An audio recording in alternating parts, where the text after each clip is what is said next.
Welcome to Moe's! If you've never tried the stacks at Moe's, it's like a roller coaster. Filled with 2 crispy tortillas, you realize something big is approaching. And that moment hits when all-natural chicken is added along with Moe's famous queso, fresh veggies, and all-natural shredded cheese. At which point, it's all folded and grilled crispy, flipping your world upside down. So hurry into Moe's Southwest Grill today for the stacks and enjoy the ride of a lifetime.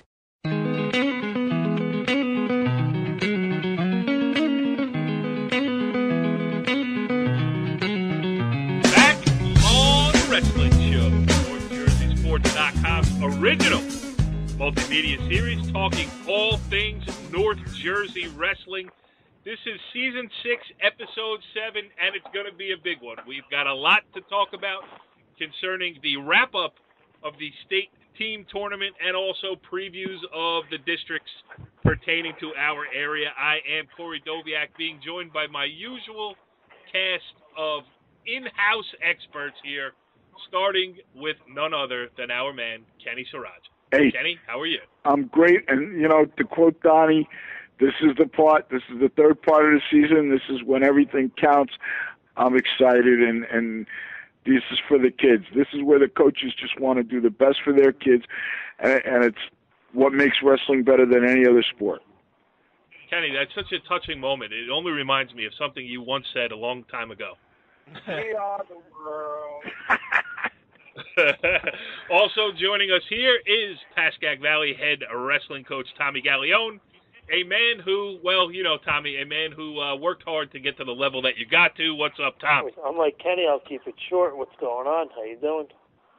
Everything's good. You got to be getting excited too here with the districts coming up. Everything's good. Yeah, exciting time of the year. Looking for kids to finish, season strong here these next few weeks. Yes, absolutely. And back from a 1-week hiatus. Hawk, who goes yonder? News from the sire. The ruler has returned. Lying. Revenge is not a mission that the ruler's on. Just forgiveness required for the wrong that's done. So up we go, let the trumpets blow, and hold on because the driver of the mission is a pro. The ruler's back. The ruler is back. The assistant coach of the 5-time, now yes, you heard it right, 5-time state champion Bergen Catholic Crusaders, Donnie Spataro. What's up, Donnie? Gentlemen, glad to be back. The Pope of Bergen County Wrestling has returned.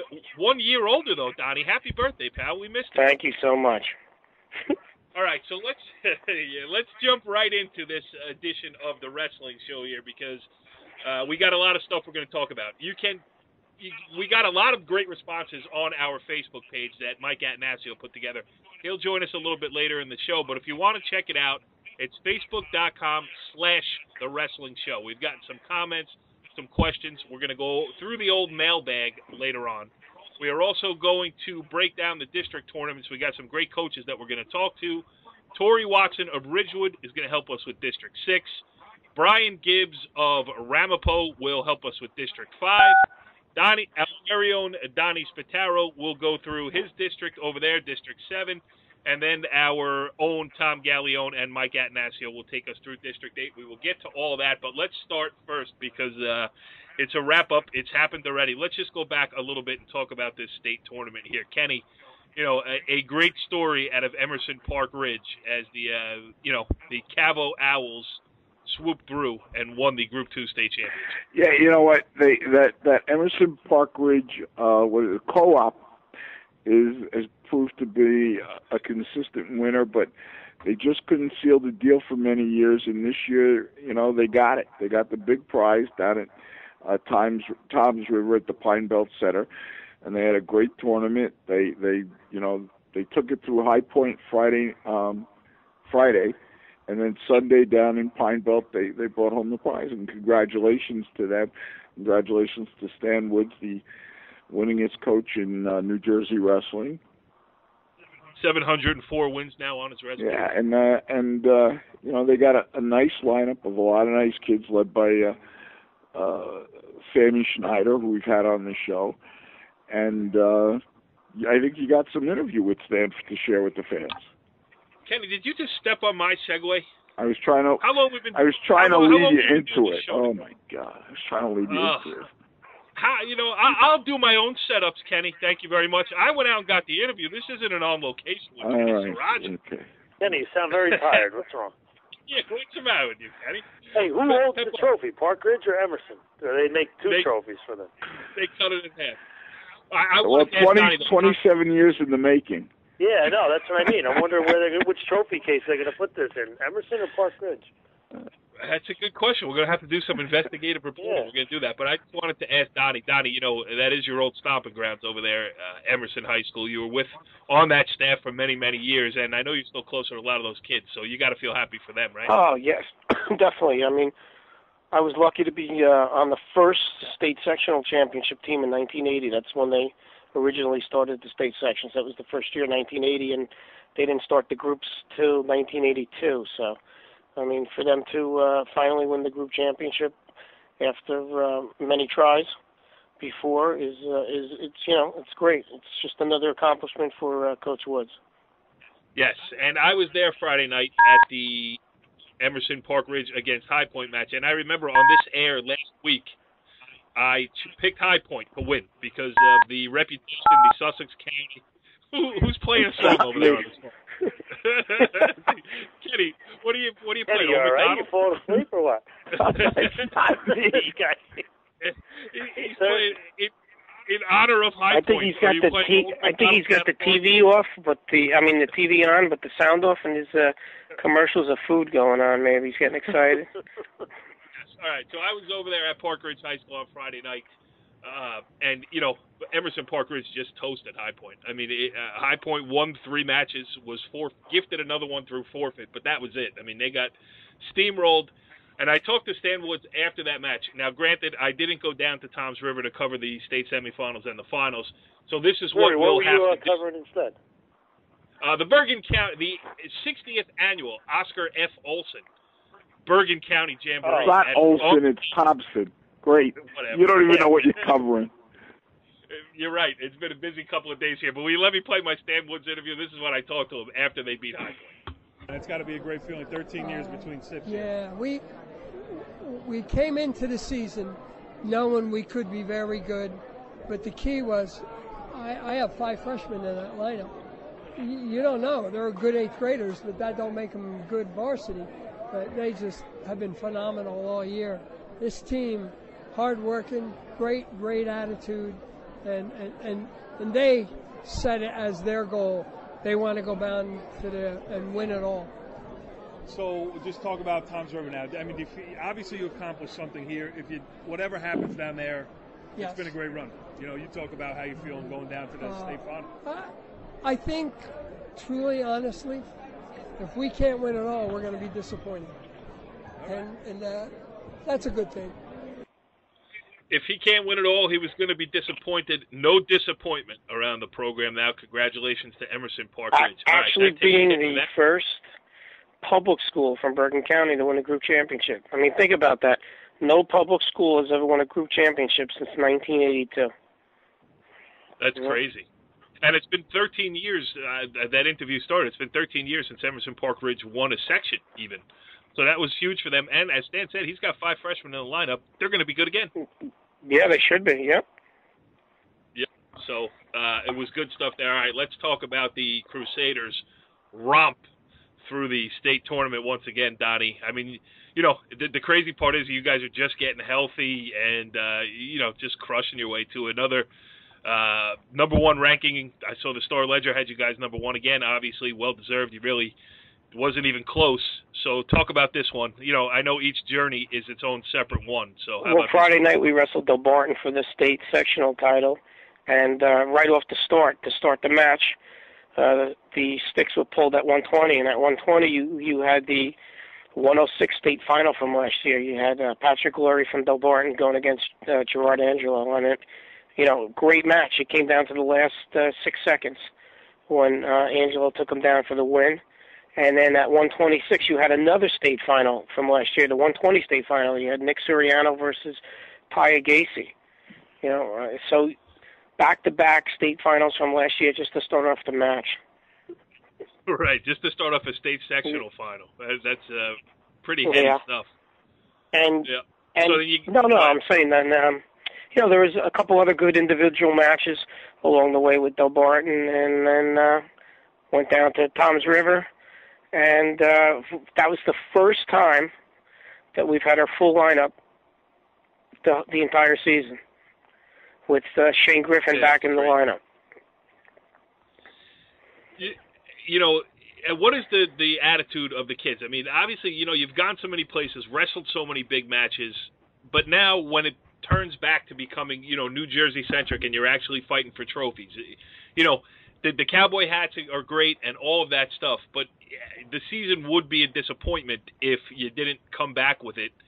And, but these kids that you have with you have done it before. What was the feeling, riding down the bus to Toms River? Were they pumped up? I'll tell you what, you'd be surprised. These kids never take anything for granted, and they were definitely pumped up, especially the seniors. You have a boatload of seniors this year, and this was going to be the last time wrestling together as a team in a dual meet, so they were very pumped up for this. But even though it seems like it's old hat for them, they treat each match, just as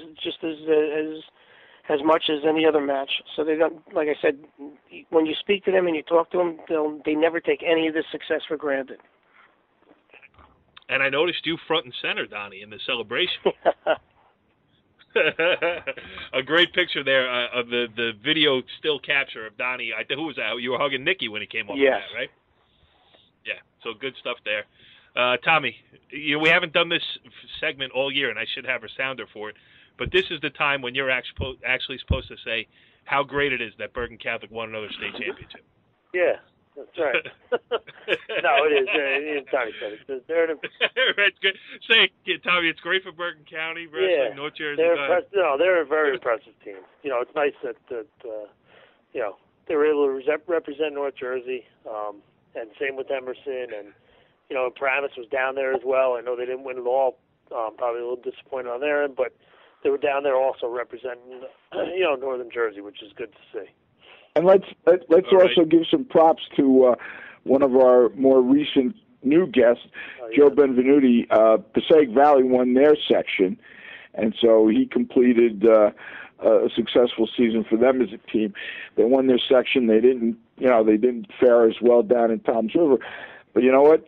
We had Joe on. He was a joy to have on, and congratulations to him and his Passaic Valley team for getting down there. So, them props. Yes. You had three teams from North Jersey win a group championship. And, you had Emerson Park Ridge, you had DePaul, and you had Bergen Catholic. So it was a nice showing down there for North Jersey. Yes, and Kenny, good catch on the Passaic Valley. Richie Barton covered them on Friday night. They beat Governor Livingston in the North 2 Group 3 sectional final. That was their first state sectional title since 2005. So, good job by them. Who the heck is Richie Barton, the guy who doesn't know how to see basketball? Oh, I'm sorry. Let's go on. Kenny, you something seems to have stuck in your craw a little bit. I mean, I do know this is the wrestling show, but you have something to say to? A guy, Richie Barton. Don't pick on him too much. He's a guy who once said this. He's not really that well spoken of a guy. All right. All righty. So that takes care of the states. Donnie, can we think of anything else that we missed? Anybody standout performances? Anything else you saw down in Toms River? No, it was great to see our 106-pounder Rich Halal. We wrestled St. Augustine before it, who's number one down in Pennsylvania, and Richard actually got pinned in the dual meet the last time, so he came back and won this one in overtime. So it was just a little individual accomplishments which were nice. And happy to be back in Toms River rather than Trenton. Oh, big time. You know what? Some coaches like it, some coaches don't. I like where the atmosphere seems to be better, and all the fans and spectators, you feel like they're almost like on your back. Everything's up close. The only problem with the other place in Trenton is that the stands weren't pulled out, and you were like kind of in a pit. And, it was a big arena. It looked very empty. And the fans were so far away, and you just didn't have that warm feeling. When you go down to Toms River, it's just crazy. actions going on. You know, each different team's fans are in a different section of bleachers, and you're wrestling, as you're wrestling and coaching, you hear a roar of the crowd, and you look over a couple other mats, and some kid got thrown on his back. It just was a total better atmosphere for my liking. Yes, and that is a great facility. The on the campus there of Toms River North. The only thing that was It's different a cool is that they actually had had 4 mats out instead of the usual 3, which they've had the previous years because of the extra group now with it being 5 groups. So during most of the part, until I think some of the matches at night, maybe the 5 o'clock session and the 7:30 session is they had one section of bleachers pushed in to accommodate another mat, but once the afternoon sessions were gone, they went back down to 3 mats, and the other section came out. So, you know, that's the only thing I noticed different, but still there was plenty of seating for all the fans. All right, so the team portion of the 2015-2016 high school wrestling season here in North Jersey and New Jersey overall is over. That means we can fully turn our attention to the state tournament, which begins with the district round coming up this weekend in various places across North Jersey.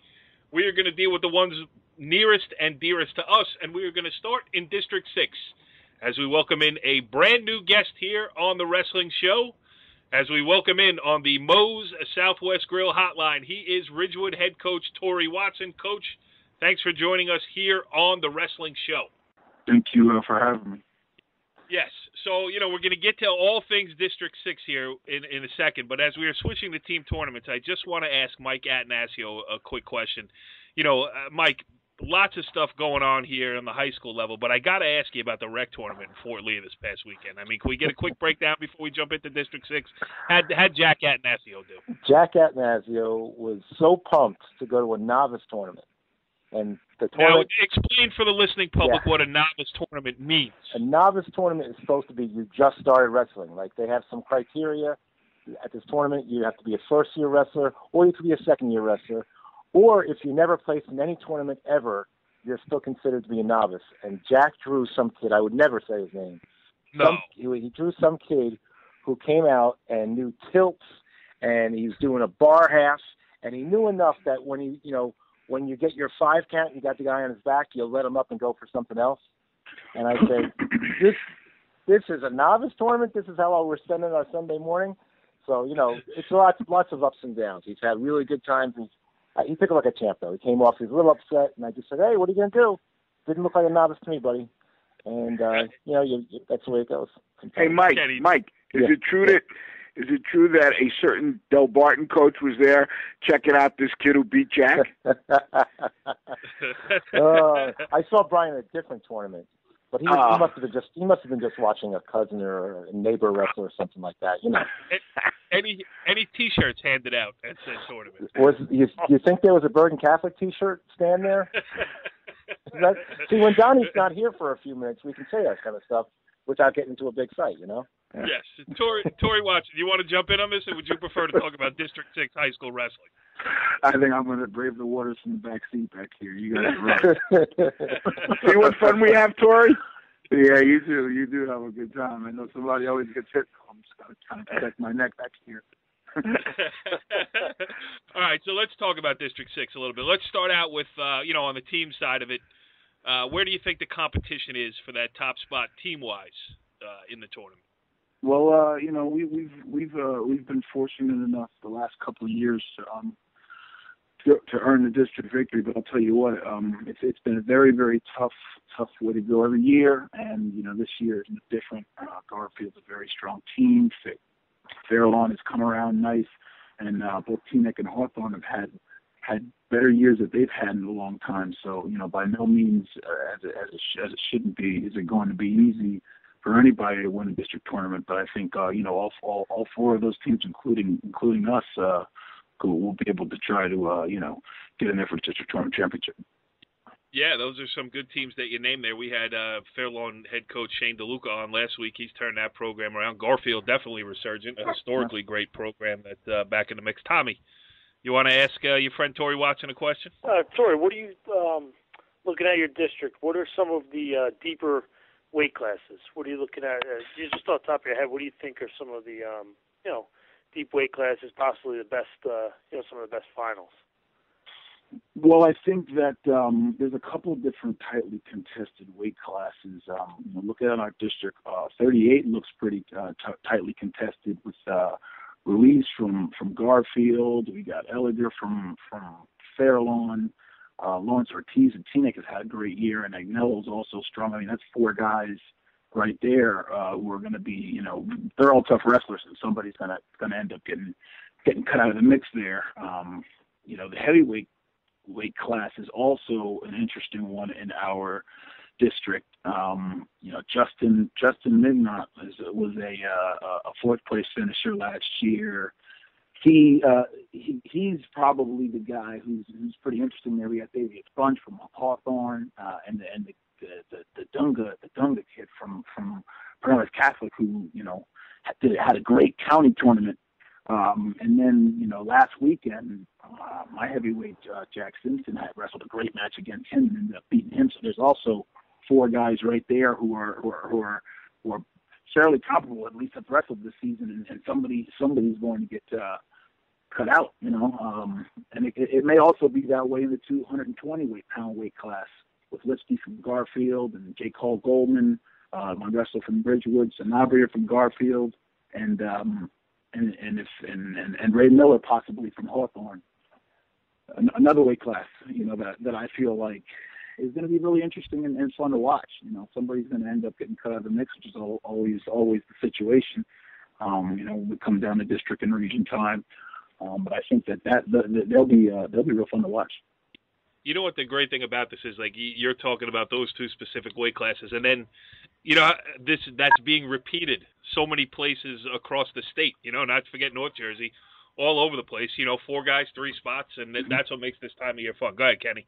Well, actually, I love that Torre brought up the fact that he went with the 220 and the heavyweights. We all look at those lighter weight classes, and I loved, we've seen the Hawthorne kid, we've seen the PC kid, so I appreciate what Torre's saying. Torre, let's focus on your team for a second. You named a couple guys. Which of your kids are you looking to see get through the district, and which of your kids might be a little, if you don't want to give it away, might be a little surprise for somebody? Who are you looking for to make a step up and make it to the next round from your team? Well, you know what, Ken? I don't think it's a surprise to anyone that this year, my team has been really carried by my senior class, and I in the beginning of the season, I kind of presented a challenge to them to try to do something special with this team, and I think they put everything they have into trying to do that, and they're really focused right now. So I'm very interested to see how they fare in this tournament, and just because of the fact that we spend every day with our kids and put our heart and soul into our kids, I'm willing to bet the whole pot on my guys, of course. Yeah. But I'll be interested to see how kids like Matt Binstock and Julian Bangash do. 2 kids who were in. One took third last year, one took second last year. But again, seniors, reasserted focus, last time through, fell a little short last year, chance to do something and contest for a 4th straight district championship that nobody's done before. So, the challenges are all out there. So I'm really, I'll be interested to see what they end up doing. Yeah. Go ahead, Mike. Well, these guys asked all the good questions, so I'm going to talk a little bit about your district. As I've refereed your district about 5 or 6 times, and I have to say that everyone that refs your district wants it again. It's like a very weird phenomenon. Everyone kind of knows District 6 is a really good place to be.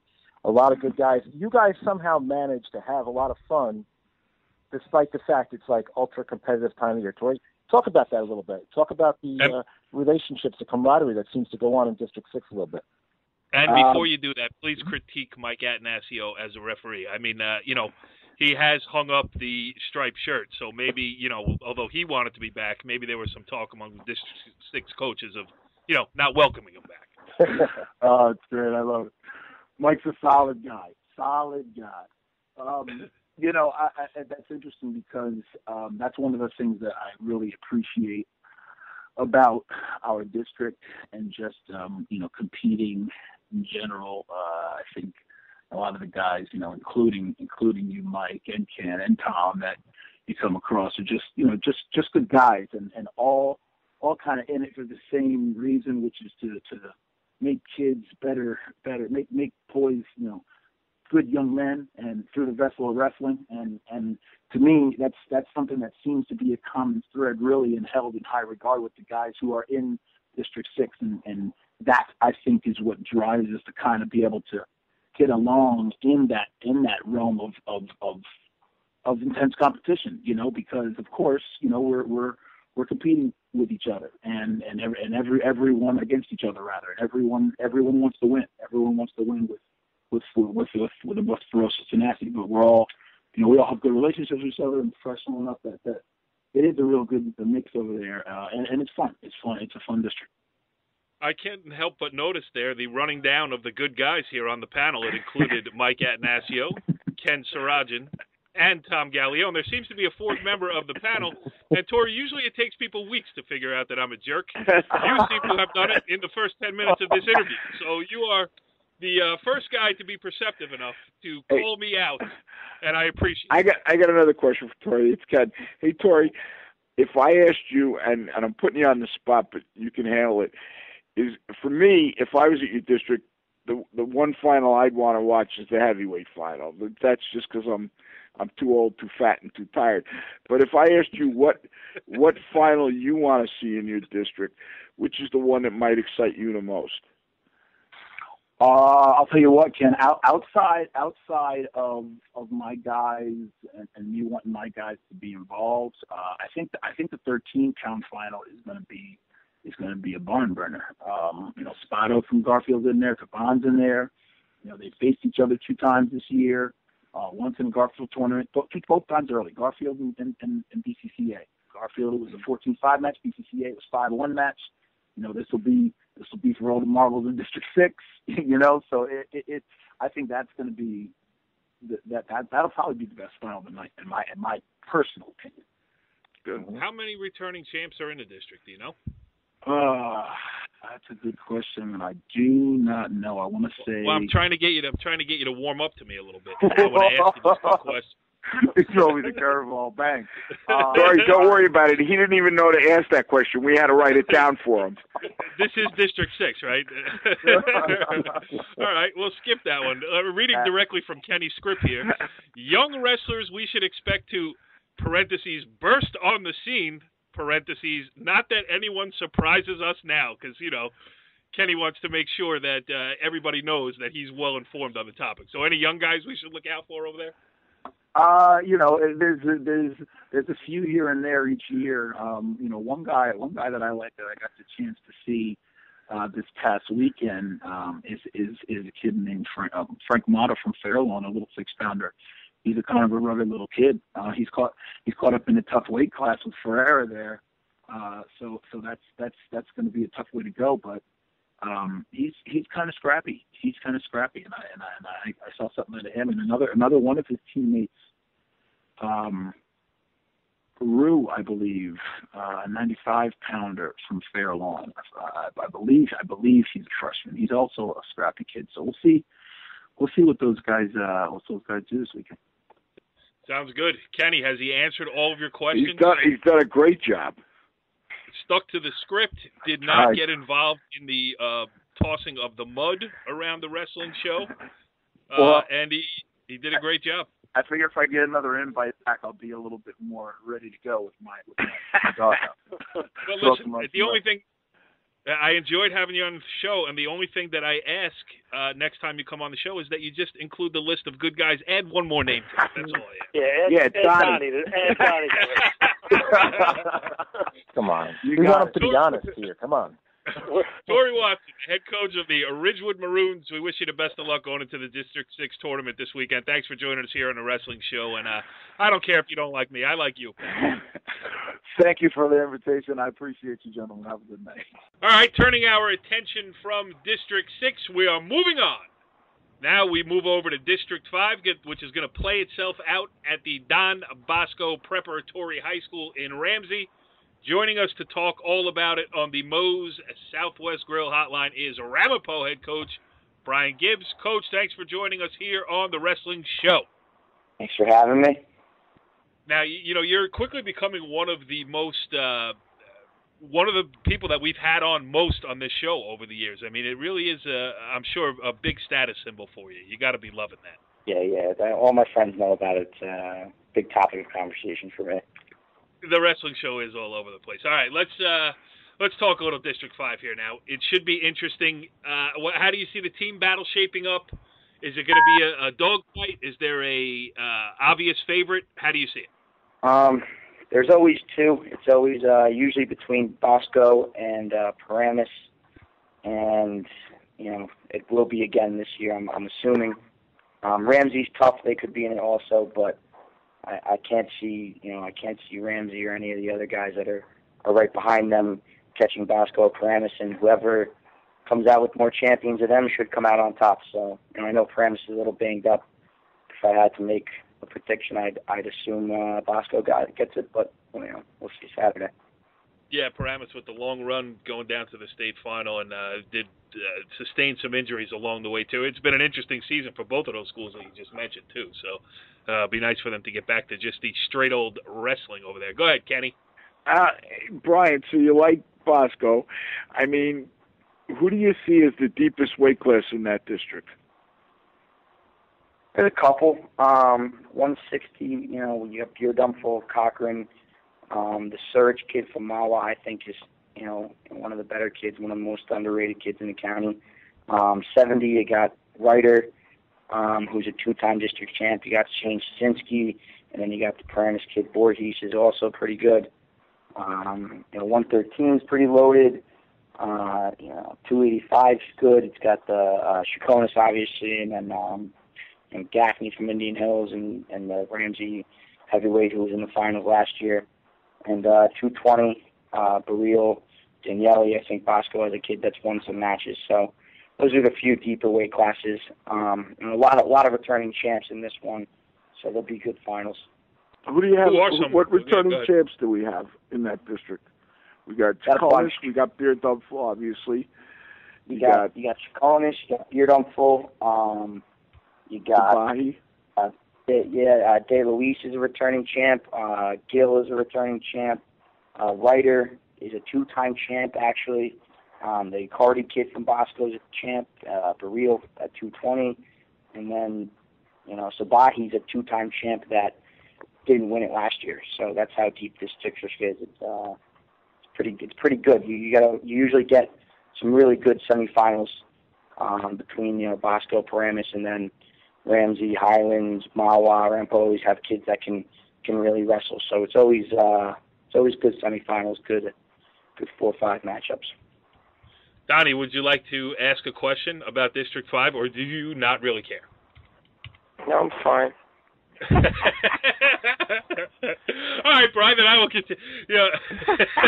Donnie, we missed you last week on the Wrestling Show, no doubt about it. How about, you know what? Your team has had a great season this year. You restocked the shelves over there. You got Wilfredo Gill, who's undefeated and having a great season. Bergen County champion, obviously. Well, first of all, talk about him, because I know he passed a big milestone last week. I think it was. I saw it on Twitter. Yeah, he got his 100th win on Saturday, which was exciting for him. Something he was trying to do. He's a kid that, and now it's a lot easier to get 100 now than it was, say, 10 years ago, however long it was. But he wrestled 10 matches as a freshman. Won 6 of them. He was at St. Peter's. The family had lived in North Bergen before they moved to the Franklin Lakes area. So, for him to get it, it just proves how much he worked to get from 6 wins as a freshman to he's currently sitting at 35-0. And he should have a tough, as long as I believe Ryan Freeman for Paramus will be back, so he'll have a good final. And I'm excited to see what he does. The Region 2 132 weight class will be stacked, in my opinion, so it'll be a fun couple days in a couple weeks. Kenny, I think we got a guest for our Region 2 preview next week. What do you think? Yeah, but I got more questions for him right now. Let's get through the district first. 2 questions. First of all, which of your kids are you hoping to get through to the next weekend to the regions? Who do you see is getting through for you? I got our 106 has a shot of getting out. Kid 138 for Sean O'Connor's. He's Gil's workout partner. He's always been a good wrestler. He's been banged up a lot, but he's 25-4 on the year. He's been starting to work just as hard as Gil. He's doing all the extra stuff with him. So he's gotten a lot better from counties until now. I think he's got a chance to get out.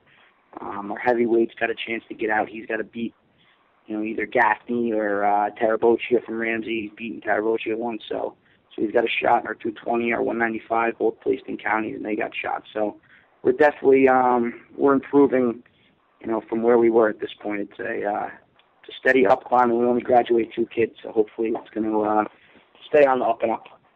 All right, you gave us a little hint before when you said Freeman's going to be back, so we could have a Freeman-Gill final.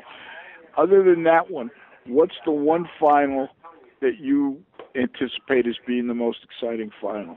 There's going to be a few good ones. Off the top of my head, Mandarino should wrestle Sabahi in the final, which will be, I think they wrestled at the Beast of the East. That'll be a good one.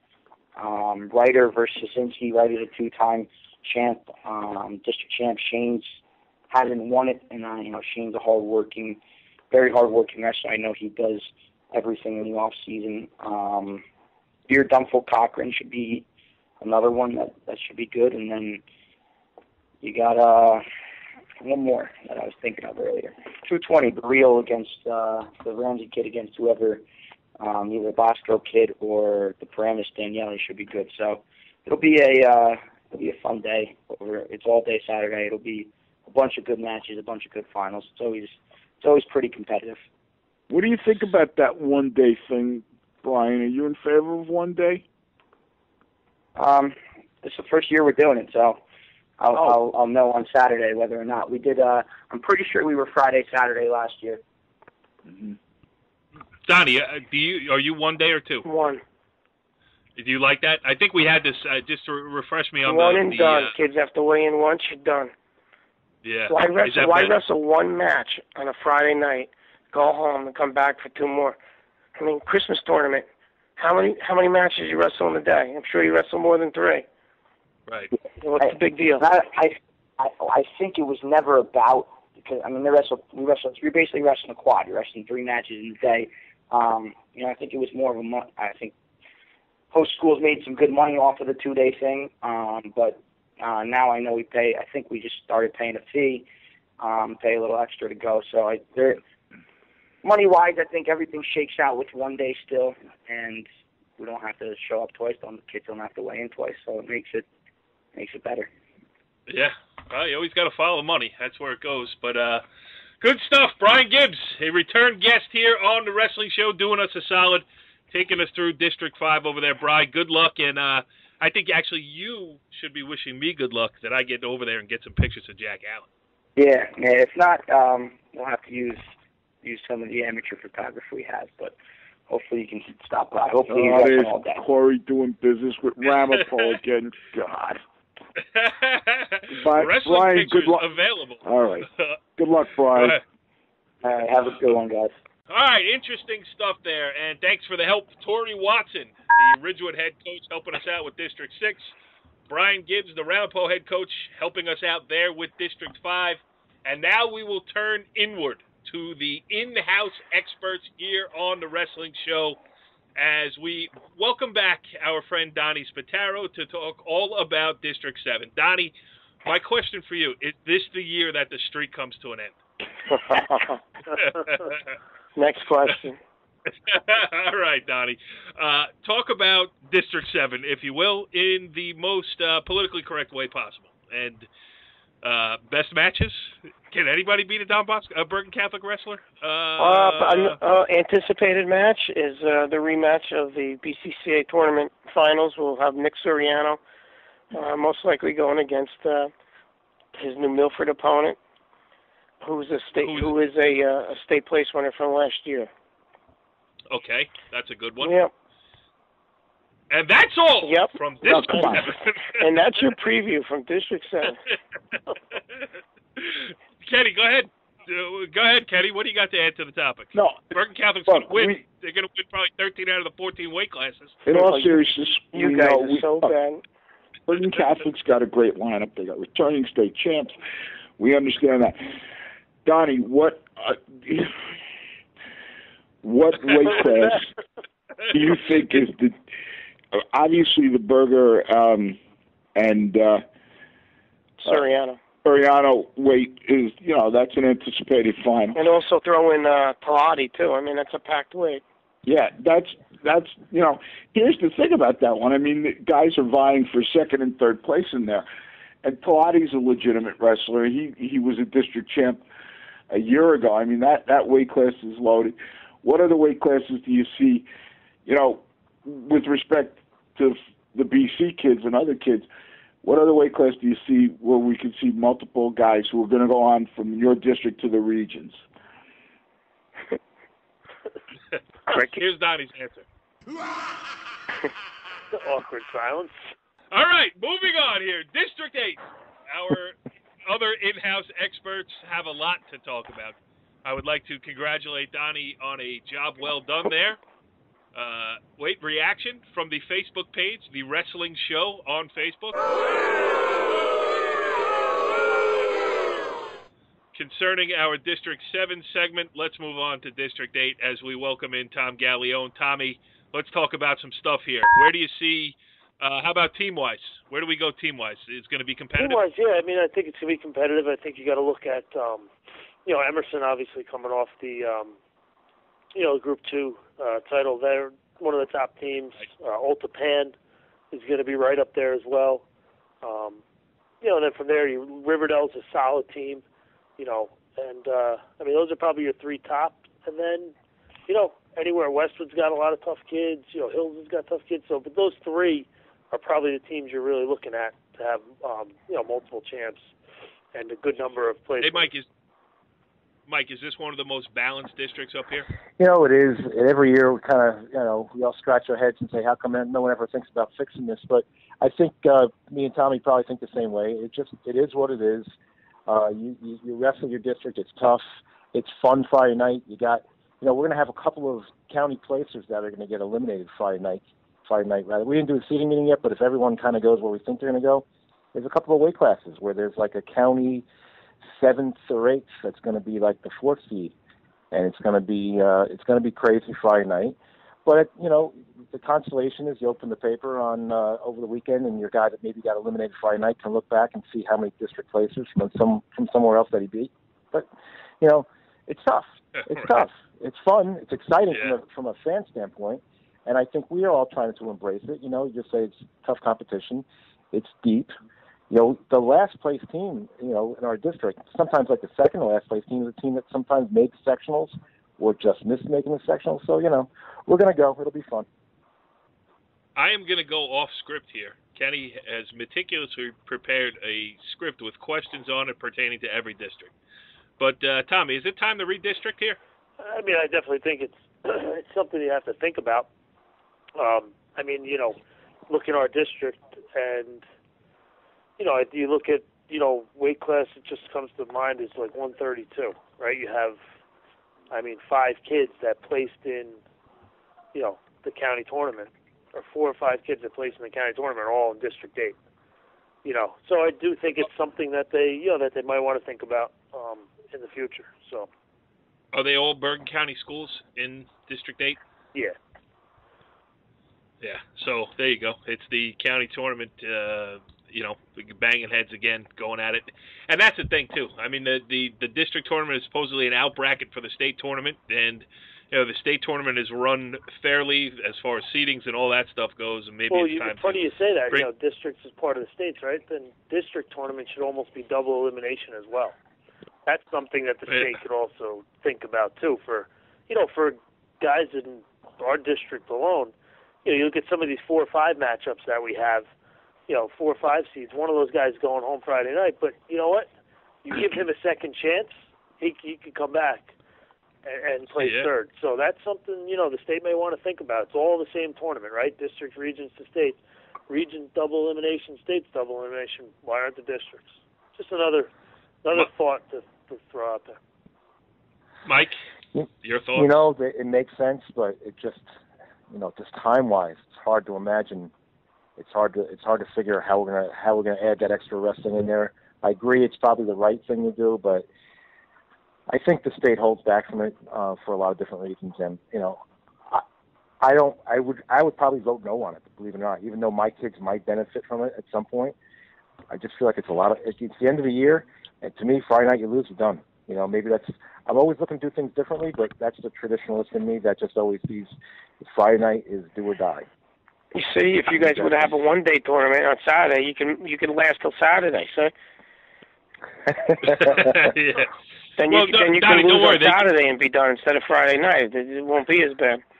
You're right. Yeah, but then you always have the consolation of opening up the Bergen record and seeing who you might have beaten in a different district. That's a great consolation prize.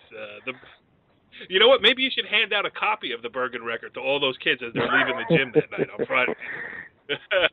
All right, Kenny, put this thing back on the rails. All right.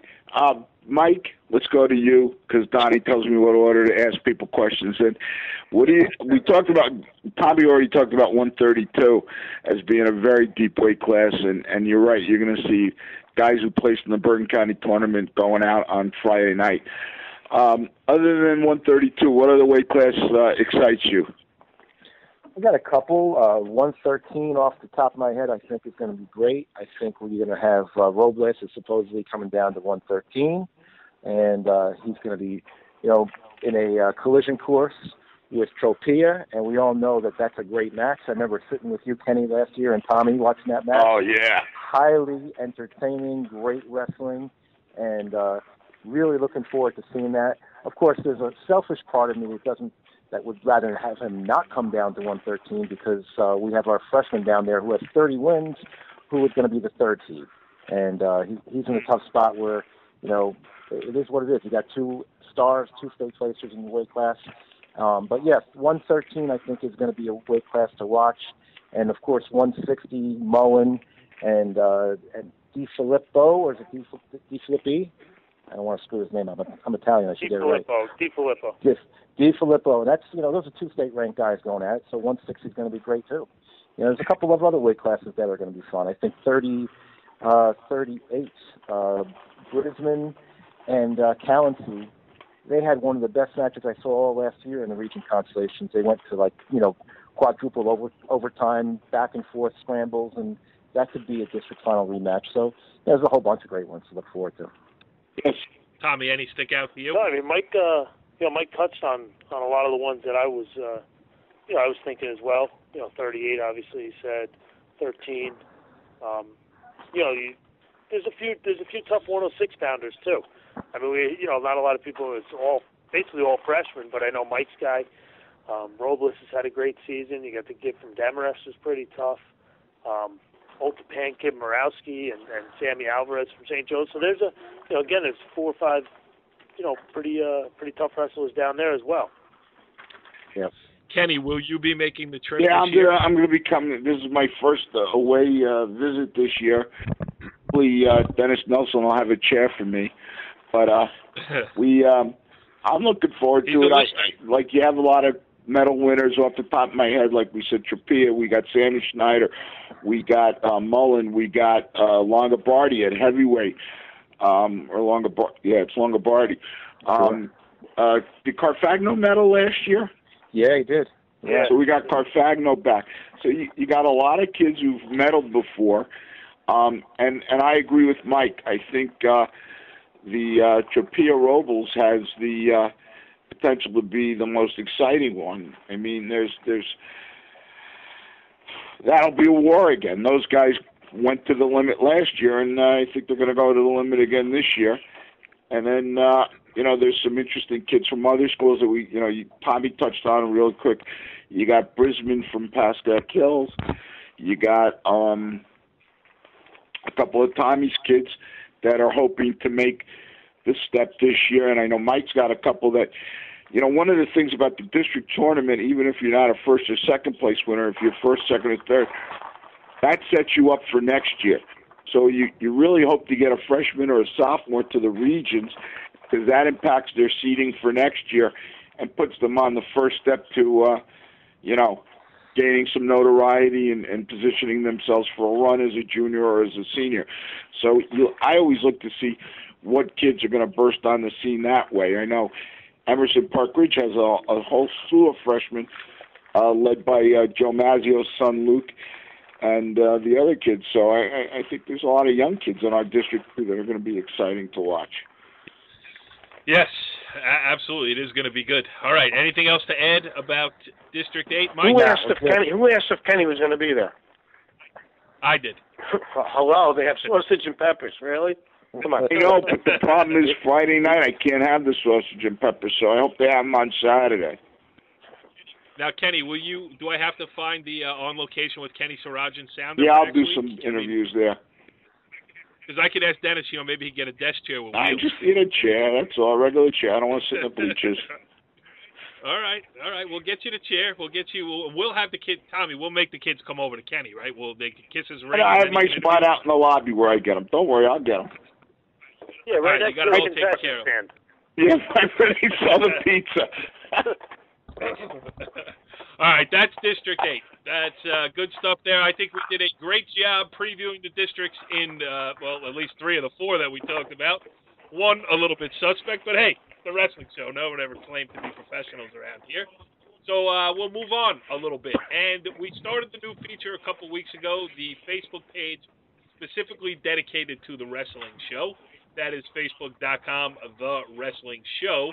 Mike Attanasio is running that baby for us, and we got some good reactions, Mike. So we're going to start a brand new segment here on this edition of The Wrestling Show called We Got Mail. You got mail. You heard that? We got mail. Yeah, we did. And we did. We got mail. So we got So let's talk about it. All right, we got a few. There were a couple of just, polite ones that said, great job, blah, blah, blah, which we appreciate. Keep those coming. That's great.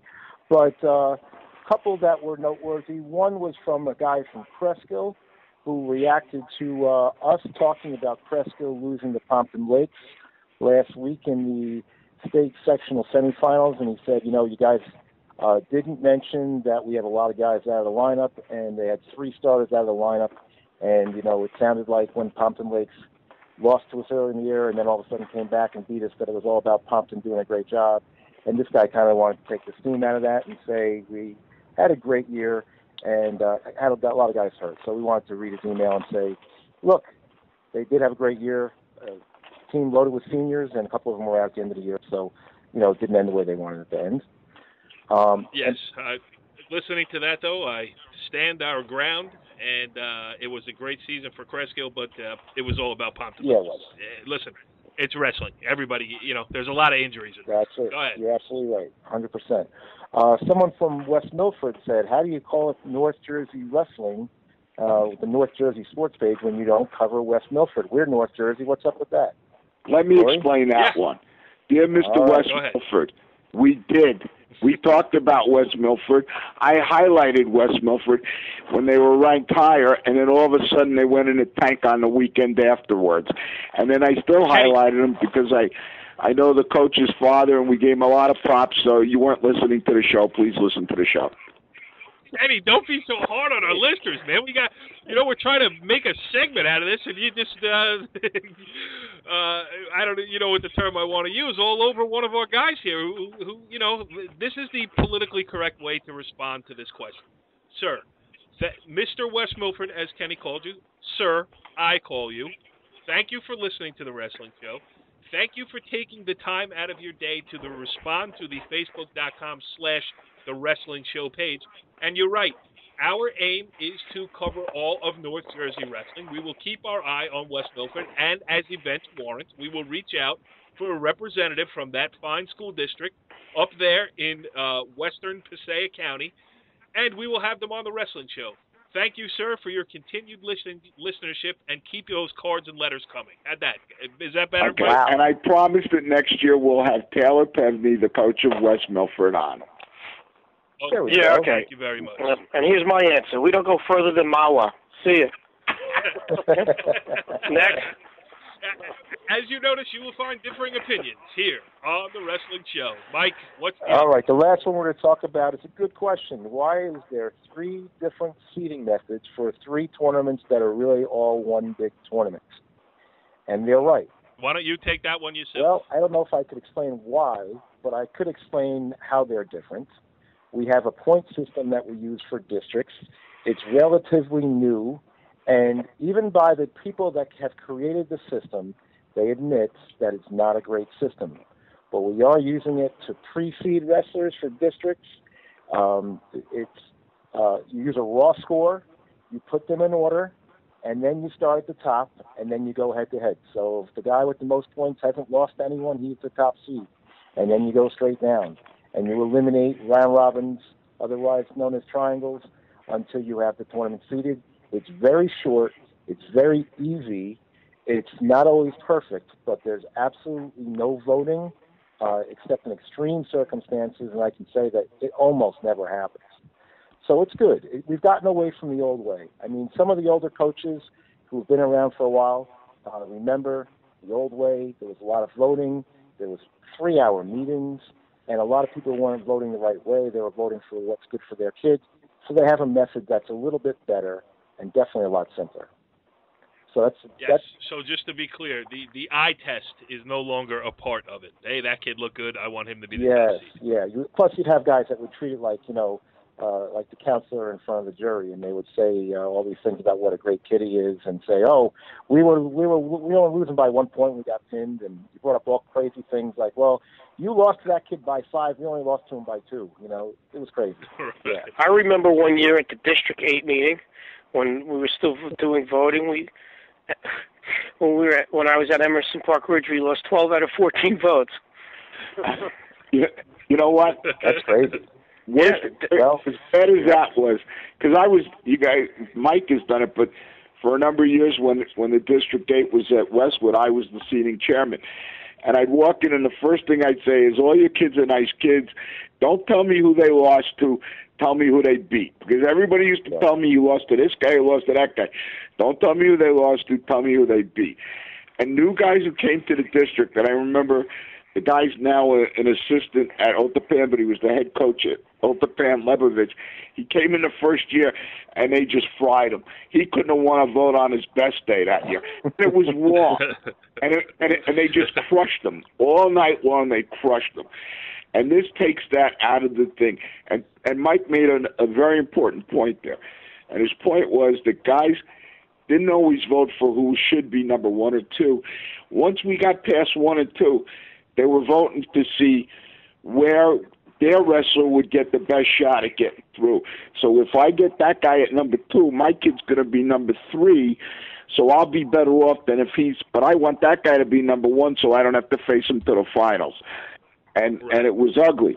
And Mike's right, we had 3 4-hour meetings. It was terrible. Mike, one question. Those were drag-out meetings, fights, arguments. You leave there hating half the people in the room. I'll tell you what, though. After we left the 3 4-hour meeting many years ago in District 8, all the coaches basically it worked out pretty well, made a gentleman's agreement for everyone to try to wrestle each other within the district. And for a while, that kind of worked out because it was mostly head-to-heads, and it was, open and closed case when it was head-to-heads. But then we got into too many triangles. But here's the funny thing about this. There was actually a physical altercation one year. I will not discuss the name of the 2 coaches involved. But there was one where we had to separate. And, in fact, young Tommy Gallione happened to be doing his homework witnessing the whole thing. Who was it, Tommy? No, we're not talking about who it was. But the other thing is, Mike, why don't you fill the people in on how that raw score comes up? Because I think that's important for people to understand. Because everybody right now is calling their coach and saying, oh, my kid should be there, my kid should be there, my kid should be there. And they got no clue as to how we do this. You explained a little. Just tell us how we get the raw score. All right. The Reader's Digest version is you get points based on what you did last year, and that becomes your starting score. And then when you beat other wrestlers who have significant past victories, you get more points for beating them. And your score adds up. They take your 20 best, it's not only your 20 best victories, your 20 best entries into the system that earn you the most points, and that becomes your raw score. One of the problems with the system, though, is that sometimes you get a guy who's got maybe did a lot the year before, and people start ducking him, and they have trouble getting their points up. Because we've been looking at him the last couple of days, and we've noticed there are a couple of guys that either won districts or second districts last year that are in districts where there's nobody else with criteria, and they may not be the top seed because somebody else happened to wrestle a lot more guys that had criteria from last year. So, sometimes a little bit weird. I'm not really sold on the new system, to be honest with you. What do you guys think? Also, the system's based on so that you try not to duck people. Is that if you can keep the score close with, say, a state champ, and you lose to him by a decision, you will get like 25% of his points for a loss. So that was a system that they were trying out so that you wouldn't try to like avoid a state champ or a state place winner, saying, well, if I can keep this match close, even if I lose, I will get a decent amount of points for the loss for wrestling him. Huh. Yeah, well, interesting stuff. Yeah, I do like that. I really do. But it's very. I feel like they don't have enough weight for what you did last year. I feel like those are great ways to sort of decide, between two guys that maybe both had the same level last year. Let's say if two guys that were region fourth, all those little things would be good ways to separate those guys. But I feel like this new system sort of it penalizes guys that got a lot of forfeits. If you're really good, and maybe it also has something to do with the weight class above you, because if you're a 26 pounder and the 32 isn't any good, a whole bunch of guys are sending their guy up there to wrestle him. You're getting a bunch of forfeits, and that can really impact your raw score. So there's little things like that I'm not really so crazy about, Yes, it's never going to be perfect, but I think you did a good job of explaining there. And no voting, man. It is better. No voting. Yeah, it is better than the old, hidden ball trick where you vote for my guy and I'll vote for your guy. Well, you know what? I'll tell you this. Dennis Nelson asked me to run the meeting this year, and I would do anything for Dennis Nelson, but I would not run one of those meetings where they were voting. So if we ever went backwards and went the old way, I'd say forget about it. But I know this meeting is going to be 45 minutes to an hour. It's cut and dry. It's very simple. So that's another positive about it. Kenny, Mike turned down Dennis Nelson's request, so I think you can kiss your chair goodbye, pal. All right, let's move on here to my favorite part of every show. And now it is time for the segment that is sweeping the high school wrestling world. A segment so confounding, so creative, and so calculated that it often leaves our panel speechless or pleading the fifth. It's Ken Sarajan's Coach's Question of the Week. Wait for it. Hit it, Kenny. Okay, guys, here we go. This week the question revolves around depth in our sport. We saw sectional finals that had forfeits. We see the top is the top, and we see co-op teams, and we see teams that can't fill 14 weight classes. What is the state of wrestling for individuals and for teams in the state of New Jersey? We'll go Donnie first, then Mike, then Tom. Yeah, what's the question? Do I have to play it again? We're talking about depth in the state of wrestling. What's the depth of it? Are we too spread out? Why do we have forfeits in sectional finals? I think everything comes in cycles. For the last couple of years, you've had an exceptional amount of really good wrestlers coming out of New Jersey, and I think maybe this year there's a tiny bit of a drop-off. And, like I said, it comes in cycles. There may be, lower amount of kids wrestling this year and so on, but I'm sure it'll pick up. It always does, eventually. Yep. Mike? All right. We have too many big... Did I go out of order, Kenny? I apologize. I think I'm next, Kenny. Oh, I'll go. I'll go. So I think I've mentioned this before. We just have too many of the big guy weight classes.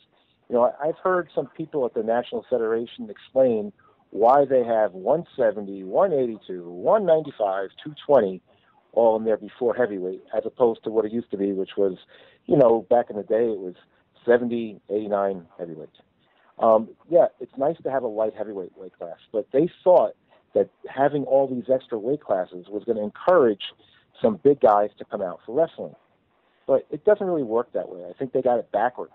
And I think what they ought to do, and of course our state does something I disagree with, they automatically adopt whatever comes from the National Federation. I think they should have a committee that decides what's good about the National and what is good for New Jersey. Let's see if there's anything that works better for Jersey. And what I would do if I were them is I'd say, let's do a survey, ask everybody to tell us what weight classes were all your kids, and you make a big graph, and you put all the kids out there, and you look at it, and you're going to see that there's a huge bell curve in the 120 to 160 area, and you look at all those those low numbers, and you say, well, let's get rid of some weight classes. Let's pick 13 weight classes and make it based on participation. Where are the kids? What do they weigh? Let's make weight classes that tailor to New Jersey wrestling instead of having somebody arbitrarily say, wouldn't it be nice if there was a kid that was 182 and 195 and 220 on every team? So that's my 2 cents. Yeah, well, you know what? Let's be honest. The bigger kids, there are more athletic options available. Yeah, it's called football. Yeah, I was going to say, if you're 220 pounds, the football coach, you're going to be a tight end. You're going to be a defensive end, something like that. Let's be honest, the 106-pounder, where else is he turning for a varsity sports experience? I mean, wrestling is the place where he can go and excel and not have to worry about being not as big as everybody else, where it's, football, it's all you can get. If you're 315, we got a spot for you. Yep. Whatever the case. If you're 115 pounds, there's not too many places to go, and those are the kids that we should be trying to get into wrestling. Tommy, I apologize. No, that was pretty good by you for a basketball guy. But I kind of, Mike made a lot of great points there. One being, I don't think we should always follow what the Federation does.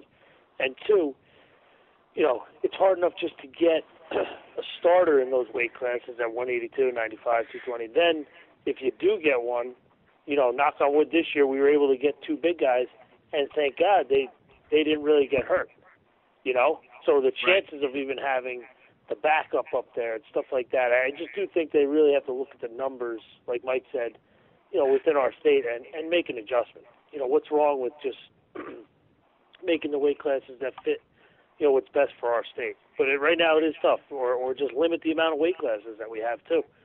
Provide some more depth instead of having 14. Bring it down a little bit.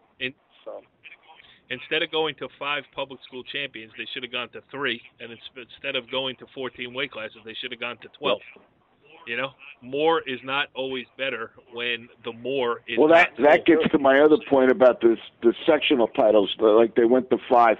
We've been arguing for years that they should have 8 teams in the state team tournament things.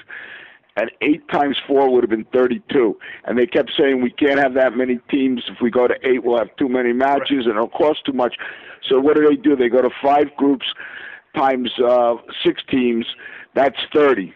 So the difference between their wisdom, where teams had forfeits in the sectional finals, and ours, which would have had 32, is 2 teams. Once again, the NJSIAA is full of crap. You know what? I don't think you can say it better than that. The districts will be wrestled this weekend. We'll be keeping a close eye on it. Next week, we will be wrapping them up and looking forward to the regions. We will do it all on the wrestling show. See you next week. Follow the leader.